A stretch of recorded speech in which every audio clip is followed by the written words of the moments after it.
Kosmetik sudah menjadi kebutuhan yang lekat dengan kehidupan kita sehari-hari. Namun, ada saja oknum-oknum nakal yang membuat kosmetik palsu. Nah, kosmetik palsu ini tentu saja bisa merugikan kita semua. Alih-alih cantik, kosmetik palsu justru dapat memberikan efek negatif bagi kesehatan kita.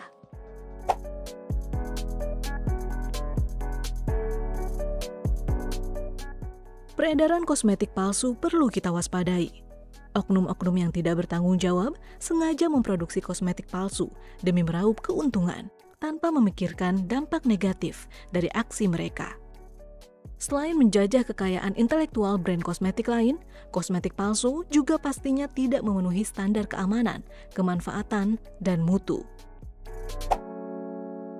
Hati-hati, jangan terjebak kosmetik palsu. Sobat IPB, untuk membahas tentang kosmetik palsu, sudah hadir bersama kita di sini dosen dari Ilmu Keluarga dan Konsumen, Dr. Megawati Simanjuntak. Apa kabar Ibu? Alhamdulillah, sehat. Ibu, seperti tadi yang di VT yang sudah dibahas tentang kosmetik palsu, ternyata ada banyak di sekitar kita ya Bu ya kosmetik palsu ini. Nah, sebenarnya seberapa mengkhawatirkan kosmetik palsu di Indonesia ini Bu? Silakan. Iya, Mbak Wina. Jadi kalau misalkan kita bicara kosmetik ya, sering sekali, ini pengantar dulu ya, supaya kita tahu sebetulnya ruang lingkup kosmetik itu gitu. Jadi jangan seperti yang selama ini, yang yang ada di benak atau di persepsinya masyarakat kalau kosmetik itu hanya urusan perempuan. Betul. Gitu. Jadi kosmetik itu sebetulnya lebih luas gitu ya, dia bisa membersihkan, mewangikan, membuat penampilan lebih menarik gitu ya. Jadi banyak sekali sebetulnya ragamnya yang di luar tubuh kita, sampai gigi juga termasuk. Itu mulut juga masuk juga ya Bu ya. Jadi tidak hanya yang digunakan di wajah untuk bedak, untuk toner dan sebagainya. Itu bukan hanya itu saja ya. Jadi dari mulai sampo, kemudian sabun, kemudian pasta gigi itu juga masuk kosmetik. Skincare? Sebetulnya. Skincare tentu saja masuk gitu juga ya. Jadi sebetulnya laki-laki perempuan juga menggunakan kosmetik ya. Dan industri kosmetik ini kan semakin berkembang, luar biasa. Ya. Dia termasuk yang prime mover, jadi penggerak ekonomi dari 11 industri yang memang sangat berkembang. Ya. Nah, dengan perkembangan yang pesat ini, ya, industrinya berkembang, salah satu brand kosmetik yang sering kita dengar, kita gunakan ya, itu juga termasuk brand mendunia gitu ya, dengan produk halalnya. Itu contoh perkembangan industri kosmetik yang sedemikian masifnya di Indonesia. Nah itu ya. Nah, tapi di balik growth yang sedemikian cepat itu ya untuk industri kosmetik ini, tentunya ini juga dimanfaatkan oleh oknum-oknum yang tidak bertanggung jawab. Selalu ada, betul ya. Jadi muncullah kosmetika yang ilegal, yang palsu, yang berbahaya gitu ya. Nah, salah satu pintu masuknya mungkin kita sering dengar ada pelabuhan tikus. Ya, seperti di Batam misalkan, kemudian perbatasan Kalimantan ya. Nah ini juga menjadi pintu masuk untuk kosmetika yang ilegal ya.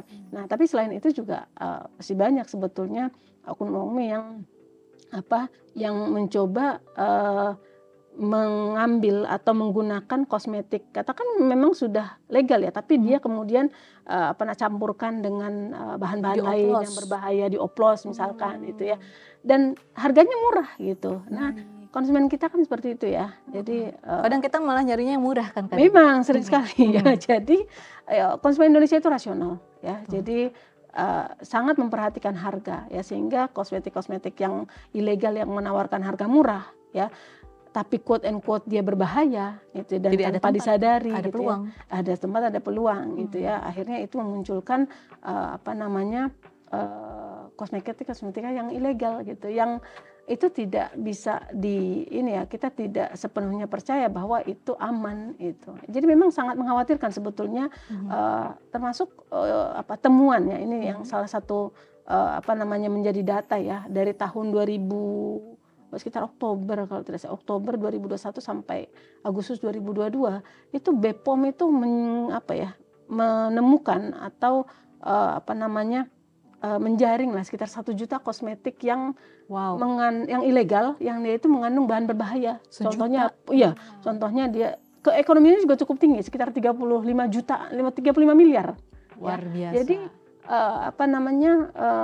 dilakukan pengawasan, penggerebekan, ya, tapi yang bermunculan banyak lagi gitu ya. Awalnya sedikit mungkin ya dapatnya, ternyata wah masuk bandarnya nih.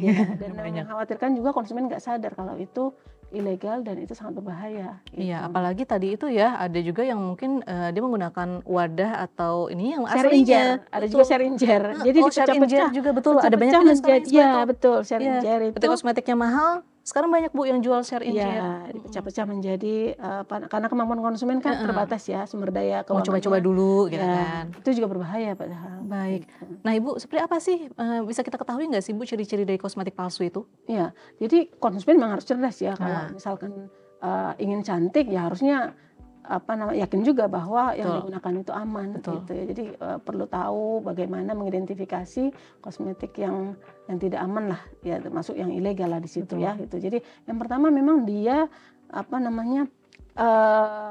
tidak ada izin edar gitu. Jadi kalau tidak ada label gitu ya, tidak ada label ya, di situ berarti tidak ada izin edarnya. Kemudian juga seharusnya kalau itu terkait dengan skin misalkan, itu ada uji dermatologis gitu ya. Nah itu tidak ada gitu ya. Kemudian yang kedua, dia mengandung zat-zat kimia yang berbahaya. Contohnya merkuri gitu ya. Merkuri ini banyak disalahgunakan oleh pelaku usaha yang nakal gitu ya, karena si konsumen kan pengen cepat putih gitu ya. Sering sekali kan dianggapan konsumen putih itu cantik. Gitu ya, karena kita lihat banyak stereotip Korea itu kan putih-putih glowing gitu ya. Nah kita juga ingin yang cepat gitu ya, ditambahkanlah merkuri. Memang putih dalam waktu singkat, tapi juga setelah itu kembali lagi ketika tidak digunakan dan sangat berbahaya untuk kulit. Efeknya bisa lebih semulanya ya kusem doang, efeknya bisa karsinogenik gitu ya. Betul ya. Kemudian juga dia tidak ada tentunya tidak ada keterangan atau penjelasan tentang efek samping. Ya. Jadi penggunaan kosmetik itu kan ada yang memang dia itu berefek terhadap kita ya tubuh kita gitu. Terutama jika mengandung zat aktif ya Bu. Iya betul. Nah itu tidak ada sama sekali gitu ya. Kemudian harganya juga murah gitu ya. Jadi kalau kita beli kosmetik yang murah itu kita harusnya curiga gitu. Ya. Apalagi kalau kita sudah menggunakan sekian lama, misalkan ketemu tiba-tiba satu brand ya, kebetulan dibuat brand di situ ya, brand katakan brand terkenal gitu, tapi kok harganya murah gitu ya. Nah itu perlu kita curigai kalau kosmetik itu kosmetik palsu gitu. Biasanya kita beli 100.000 tapi kok ini ada yang jual 45.000 begitu ya. Ini agak kurang masuk akal, jangan malah jadi senang terus diborong. Tahu-tahu malah diborong. Nah Ibu, kalau misalkan dampaknya sendiri tadi Ibu sudah sampaikan juga bisa mengandung zat-zat yang karsinogenik dan lain sebagainya. Mungkin bisa ditekankan lagi dampak dari penggunaan kosmetik palsu ini seperti apa sih Ibu?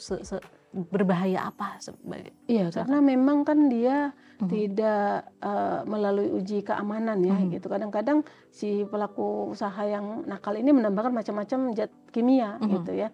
Dengan penambahan zat-zat kimia ini tentunya membahayakan itu ya. Nah di antara bahayanya ya mungkin ada beberapa pengalaman lah ya, kalau kita menggunakan kosmetik palsu itu wajahnya bukan, katakan untuk yang diaplikasikan untuk wajah ya, itu bukannya mulus, bukannya glowing, malah muncul gatal-gatal, iritasi gitu ya, merah-merah ya, sampai kayak malah jerawat ya, komedo muncul. Jadi ini contoh-contoh efek dari bahan-bahan yang berbahaya yang ditambahkan ke kosmetik itu gitu ya. Kemudian juga dia bisa mengakibatkan penuaan loh. Malah jadi penuaan. Mempercepat proses penuaan dan mengganggu hormon gitu ya. Dan yang parah adalah dia memicu tadi karsinogenik ya, kanker gitu ya, katakan kanker kulit gitu ya. Jadi memang efeknya mungkin tidak dalam jangka waktu yang panjang ya untuk karsinogenik ya, tapi mungkin ada efek-efek tertentu yang cepat muncul seperti tadi kan. Jadi ada iritasi, merah-merah gitu ya kulit kita gitu. Nah itu efek yang jangka pendek, tapi jangka panjang kalau kita terus aplikasikan gitu ya, dan kita menggunakan kosmetik-kosmetik yang ilegal tadi, tentunya ini akan berefek karsinogenik gitu. Bahkan kepada ibu hamil pun bisa berbahaya untuk janinnya. Betul, karena dia kan hormonal ya gitu, itu sangat berbahaya. Ya. Dan Mbak, ini saya baru dengar juga ya dari salah satu inilah BPOM ya, BPOM Balai BPOM di daerah gitu ya. Kalau itu memang bisa menyebabkan kemandulan gitu ya. Jadi memang mesti hati-hati ya. Mungkin tanpa kita sadari ya kok mandul ya gitu, tapi itu ternyata bisa dari kosmetik palsu. Kosmetik juga baik, gitu. Baik. Nah, kalau regulasi sendiri seperti apa Bu, regulasi di Indonesia terkait dengan kosmetik palsu ini? Iya, untuk regulasi sebetulnya Indonesia itu banyak regulasi ya, khususnya terkait dengan kosmetik ini. Ada banyak sebenarnya peraturannya. Jadi stakeholder yang memang mengawasi ini kan BPOM, Balai Pengawas Obat dan Makanan, yang memang dia mengendalikan terkait dengan obat, makanan dan kosmetik ya. Jadi memang BPOM ini bertanggung jawab gitu, dan BPOM rasanya sudah mengeluarkan banyak sekali regulasi yang terkait dengan kosmetik ini ya. Nah, Permenkes juga seperti itu ya, peraturan Menteri Kesehatan tentang notifikasi kosmetik itu juga sudah dikeluarkan ya, bagaimana pelaku usaha ini dituntut untuk mendaftarkan. Jadi ada namanya NIB ya, nomor izin untuk berusaha. Nah, itu pelaku usaha harus punya daftar. NIB, betul. Nah, yang sekarang ini kan UMKM sangat banyak ya, nah, apalagi di online. Betul. Nah, ini yang kalau kita tidak waspada di online ini luar biasa ya. Jadi kalau kita cari misalkan pemutih, wah itu muncul banyak sekali produk-produk ya, produk-produk UMKM juga gitu ya. Nah, dengan janji-janji yang luar biasa. Betul. Dalam 7 hari kulit overclaim. Jadi itu namanya overclaim. Ya, jadi sering sekali dalam waktu yang singkat itu tahu-tahu putih, tahu-tahu bisa glowing gitu ya. Itu contoh-contoh yang overclaim. Jadi balik lagi ke regulasi tadi. Jadi sebetulnya banyak ya, artinya dari mulai pendaftarannya, registrasinya, kemudian juga ada pengujian ya. Itu harus diuji dulu. Ada pre-market, ada post-market juga gitu ya. Jadi BPOM ini sebetulnya melakukan pengawasan yang kontinu gitu ya. Bahkan terkadang yang 1 juta temuan tadi itu juga dari hasil pengawasan sebetulnya gitu ya. Jadi dari peraturan itu sudah diturunkan sebetulnya bagaimana pelaku usaha itu harus registrasi, harus menguji kandungan dan termasuk efektivitasnya. Efektif tidak dia untuk memutihkan misalkan. Jika klaimnya katanya bisa untuk mencerahkan, benar. Ya, jadi harus ada zat aktifnya. Jadi klaim yang disampaikan oleh si pelaku usaha kosmetik ini harus terbukti dulu gitu ya, baru bisa dipasarkan ya. Jadi dari sisi regulasi, dari sisi pengawasan, penindakan itu sebetulnya sudah dilakukan. Penindakan sudah banyak. Sudah banyak sekali. Hanya memang yang jadi masalah adalah sering sekali yang dikeluhkan sudah melakukan penindakan tapi ternyata hukumannya tidak setimpal. Akhirnya mereka memasarkan lagi produk-produk kosmetiknya gitu. Jadi tidak jerak betul, tidak jerak. Memang regulasi kita sudah cukup, hanya memang sekali lagi pemainnya cukup banyak ya, mungkin coverage Indonesia kan sedemikian luas ya gitu, sehingga memang butuh partisipasi masyarakat juga, bukan hanya ada regulasi tapi bagaimana melibatkan masyarakat juga dalam pengawasan. Sebagai konsumen harus berpartisipasi aktif ya Ibu ya. Betul. Nah Ibu, apa bisa dikatakan nomor BPOM, kan kalau produk-produk itu sudah ada nomor BPOM-nya ya. Apakah itu bisa dikatakan menjadi salah satu ini juga Bu, indikator untuk membuat kita yakin bahwa ini yang aman nih, yang penting ada nomor BPOM-nya, seperti itu Bu? Betul. Itu justru menjadi menjadi jaminan untuk konsumen bahwa ini sudah melalui pemeriksaan dari BPOM gitu. Hanya memang sekali lagi nih sering sekali juga pelaku usaha ini sudah mendapatkan izin BPOM, dalam eksekusinya ya dia menambahkan bahan-bahan yang berbahaya gitu. Jadi produk yang dikirimkan ke BPOM itu yang aman, tapi dalam prakteknya ternyata ditambahkan. Tetap saja ada yang nakal gitu. Jadi tidak menjadi jaminan juga. Makanya kita bisa periksa sebetulnya ke ada namanya klik sebetulnya, klik. BPOM itu menyediakan untuk pengecekan sebetulnya. Ada websitenya? Ada websitenya. Jadi cek klik ya. Jadi kita cek misalkan cek kemasannya ya, cek kandungannya, cek kadaluarsanya. Di situ kan ada ya gitu. Jadi tadi ya klik itu adalah cek kemasan, cek labelnya, kemudian cek izin edarnya. Tadi kan ada izin edar gitu ya. Tuh, kemudian cek kadaluarsa gitu. Karena kosmetik juga ada kadaluarsanya loh, jangan salah. Jadi ketika kita sudah buka kosmetiknya ya maksimal mungkin sekitar 6 bulan itu harus sudah dibuang, udah nggak bisa digunakan, udah nggak bisa dipakai gitu. Iya. Kadang kan kita eman-eman Bu, mahal. Aduh udah mahal, gitu, udah 6 bulan masih banyak gitu, tapi udah kelewat nih kan shelf life-nya. Nggak boleh Bu ya? Iya, itu kenapa Bu? Emang malah menimbulkan iritasi loh nanti, iritasi yang ada merah-merah nanti. Jadi kalau sudah jadi hitungannya dia dari dibuka kalau untuk kosmetik. Jadi self life ya dibilangnya ya. Kalau misalkan sudah 6 bulan atau kadang 12 bulan ada di kemasan ada juga ada tuh Sobat IPB ya. Ada penjelasannya 12 bulan, 6 bulan begitu. Jadi kalau sudah kelewat itu harus dibuang ya. Kita juga berarti harus ingat-ingat ya Ibu ya. Ini kapan nih kita buka? Kita buka, harus bisa ditulis. Ya betul ya. Kalau bisa kasih tanggal dan tadi klik ya Bu ya, cek kliknya. Klik kemasan, label, izin edar dan kadaluarsa. Jadi itu ya sebelum menggunakan kosmetik apapun itu cek kliknya dulu ya Ibu ya. Termasuk obat juga. Baik. Kemudian terakhir Bu, ada nggak Bu tips-tips untuk kita nih konsumen untuk menghindari tadi kosmetik-kosmetik palsu atau kosmetik-kosmetik ilegal? Kira-kira ada tipsnya dari Ibu?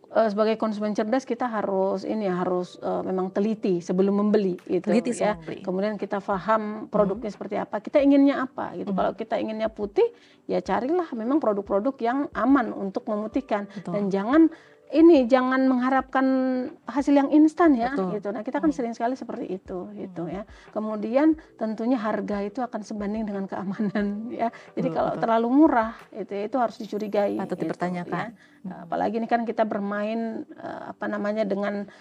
dengan anggota tubuh kita gitu ya. Jadi sebaiknya jangan terlalu percaya dengan harga-harga murah gitu, apalagi di online ya. Kemudian lihat kandungannya ya. Jadi kita juga harus cerdas kalau ada di situ merkuri, ada hidrokoinon, karena ada juga sebetulnya pelaku-pelaku saya yang mencantumkan ya, ada cantuman merkuri. Sebenarnya sudah dicantumkan tapi katanya tidak. Iya, tidak melek gitu tidak ya. Mawas diri. Jadi ada hidrokoinon itu ya. Nah, kalau ada itu berarti itu berbahaya gitu ya. Lebih baik jangan gitu ya. Memang hasilnya cepat tadi ya, hasilnya akan langsung berefek gitu ya, tapi bahayanya juga terhadap tubuh kita ya luar biasa gitu ya, dalam jangka pendek maupun jangka panjang gitu ya. Jadi belinya juga harus di tempat yang terpercaya. Belinya gitu, nih ya. Jangan beli di sembarang. Sekarang kan banyak ya outlet-outlet misalkan di pasar gitu ya, yang banyak sekali gitu dan murah sekali gitu ya. Jangan percaya sama penjual dengan dengan promosi-promosi yang sedemikian menggiurkan gitu ya. Jadi harus tetap percaya, harus tetap harus tetap mencari tahu lah gitu ya. Salah satunya bisa tadi ke BPOM tadi gitu. Kita justru jangan mudah percaya ya Bu. Jangan mudah percaya, dan memang harus ada izin edarnya. Lihat di situ ada izin edar BPOM nggak gitu. Dan belinya ke distributor yang resmi kalau bisa ya. Yang resmi. Kalau memang memang distributor itu atau toko itu memang menjual brand-brand yang yang high end atau yang memang ada branded, terpercayalah gitu ya. Ya itu kita beli di sana gitu, daripada yang outlet-outlet yang kecil seperti itu. Bukan hanya ya ada juga sih outlet kecil yang memang dia menjual kosmetik yang asli gitu ya, tapi sekali lagi kita harus curiga gitu ya, jangan langsung percaya, walaupun mungkin jangan-jangan kemasannya juga sebetulnya seperti kemasan kosmetik asli gitu, tapi harganya murah gitu. Nah, itu kan harus kita curigai. Gitu. Jadi konsumen itu ya benar-benar harus cerdas lah gitu. Ya, seperti itu. Karena walaupun memang sudah ada regulasi yang mengatur dan juga ada lembaga-lembaga juga ya Bu ya yang mengawasi dan menindak oknum-oknum yang nakal, tetapi bagaimanapun ya tetap saja ancaman-ancaman itu gitu ya, kosmetik-kosmetik yang palsu itu ada di sekitar kita Ibu ya. Dan satu lagi barangkali konsumen harus ketika menemukan kosmetik yang curiga, laporkan. Nah, laporinnya kemana Bu? Ya, laporkan bisa ke BPOM. Ke BPOM. Sebenarnya ada websitenya gitu ya. Di situ ada Kemendak, Kementerian Perdagangan, dinas juga bisa gitu ya. Atau lembaga-lembaga perlindungan konsumen semacam BPKN, YLKI itu ya, supaya ini bisa ditindaklanjuti gitu. Betul. Sekali lagi kita sebagai konsumen harus cerdas, harus berpartisipasi aktif ya Ibu ya. Jadi tidak hanya memikirkan untuk diri sendiri, tapi kita juga harus mikir, oh ini konsumen yang lain juga harus bisa terhindar juga nih ketika menemukan kosmetik palsu, langsung laporkan. Begitu ya Ibu ya? Ya, benar. Sekali lagi Bu, terima kasih ini Ibu ya, karena sudah bincang-bincang di sini di IPB Talk dan kita ngebahas tentang kosmetik palsu ya saat ini. Dan semoga bahasan kita kali ini bisa menambahkan insight dan juga awareness nih buat kita semua gitu ya Bu ya. Terutama konsumen-konsumen yang terbiasa menggunakan kosmetik agar lebih awas lagi dan mawas diri lagi karena kosmetik palsu itu ada di sekitar kita. Pintar-pintarnya kita untuk menghindari ya Bu ya. Betul. Sekali lagi terima kasih Ibu. Sekian IPB Talk kali ini, sampai jumpa. Wassalamualaikum warahmatullahi wabarakatuh.